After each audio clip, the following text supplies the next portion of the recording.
दोस्तों नमस्कार। वेद मिश्रा पर मैं आचार्य डॉक्टर विष्णु कुमार मिश्रा आपका बहुत बहुत स्वागत करता हूं। आज हम इस खास एपिसोड पर आपसे बात करेंगे अक्षय तृतीया की।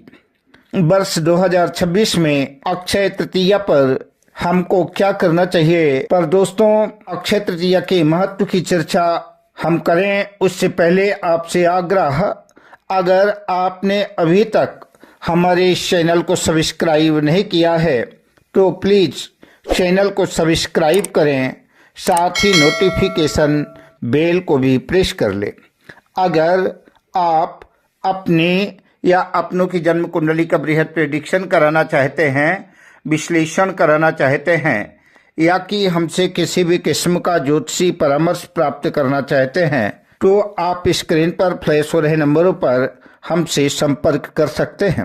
दोस्तों, किसी भी शुभ कार्य का प्रारंभ करने के लिए हम पंडित जी से अपने आचार्य के पास शुभ मुहूर्त पूछने जाते हैं और पंडित जी हमको पंचांग देख करके शुभ मुहूर्त बताते हैं। किंतु अक्षय तृतीया में कोई भी शुभ मांगलिक कार्य बिना विचार के किया जा सकता है। आचार्य जी से मुहूर्त पूछने की आवश्यकता नहीं है, कोई पंचांग खोलने की जरूरत नहीं है।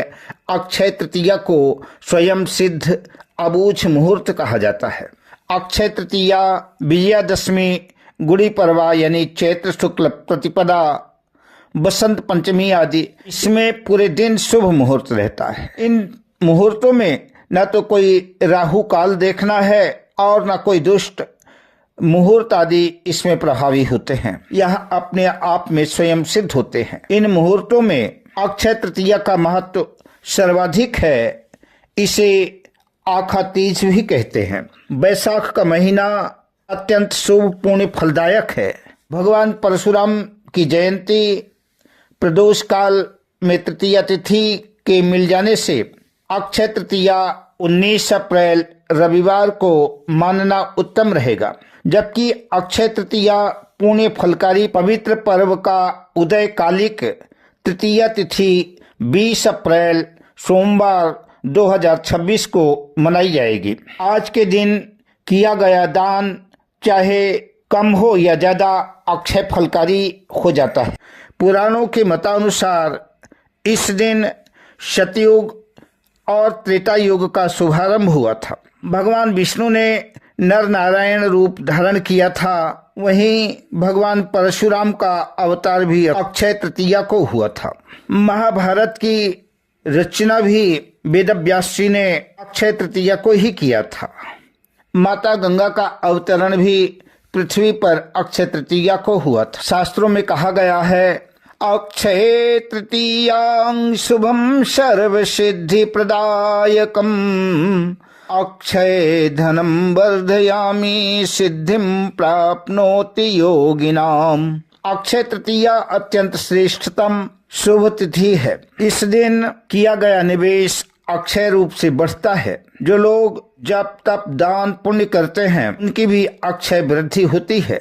योगी जन साधना करके सिद्धि को प्राप्त करते हैं। अक्षय शब्द का अर्थ है कभी न घटने वाला, जिसका कभी क्षय न हो।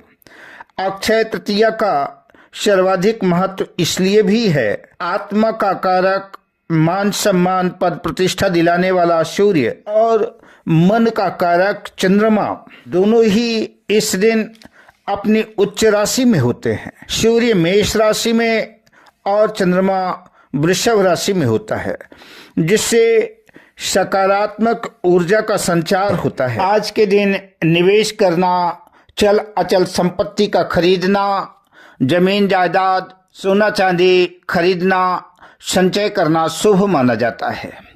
आज ही के दिन से बद्रीनाथ केदारनाथ की यात्रा का शुभारंभ श्री गणेश होता है। अक्षय तृतीया में किसी भी तरह का कॉमर्शियल बस, ट्रक, ट्रैक्टर, जेसीबी आदि पर्सनल वाहन या 4 व्हीलर कार आदि या 2 व्हीलर मोटरसाइकिल आदि लेना चाहते हैं तो अक्षय तृतीया सर्वश्रेष्ठ स्वयं सिद्ध मुहूर्त है।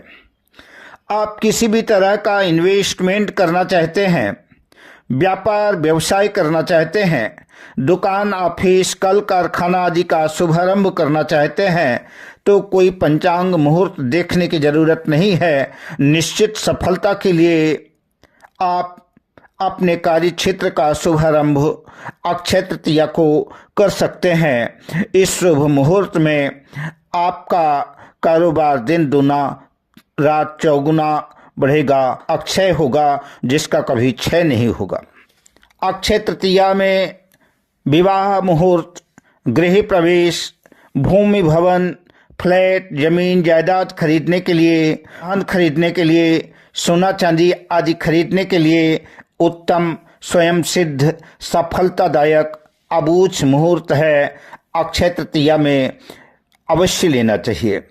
अक्षय तृतीया को वर वरण, कन्या वरण, विवाह, वधू प्रवेश, द्विरागमन, उपनयन संस्कार, विपिन व्यापार व्यवसाय, नई दुकान खोलना, दीक्षा ग्रहण करना, हल प्रवहन, खेती करना, बीज बोना, मुंडन, कर्णवेद, जलाशय आदि का निर्माण आरंभ करना, सर्वदेव पूजा प्रतिष्ठा आदि के लिए, मंदिर निर्माण के लिए, गृह प्रवेश के लिए 20 अप्रैल बैसाख शुक्ल पक्ष अक्षय तृतीया सर्वश्रेष्ठ मुहूर्त है।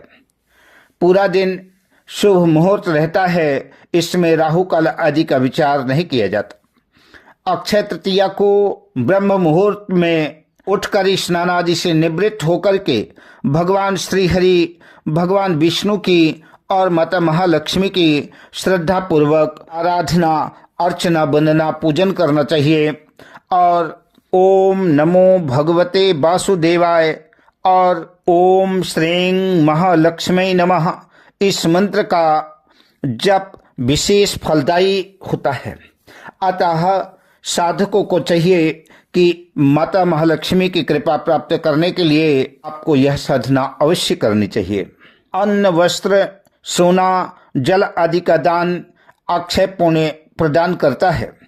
अक्षय तृतीया को सोना खरीदने की परंपरा इसलिए भी है क्योंकि सोना स्थिर और अक्षय संपदा का प्रतीक है। आध्यात्मिक दृष्टि से भी अक्षय तृतीया का दिन सर्वोत्तम है। जप, तप, ध्यान, योग आदि व्रत आदि से मन की शुद्धि होती है। जितनी भी प्रभु की कृपा से साधना बन सके हर व्यक्ति को करनी चाहिए।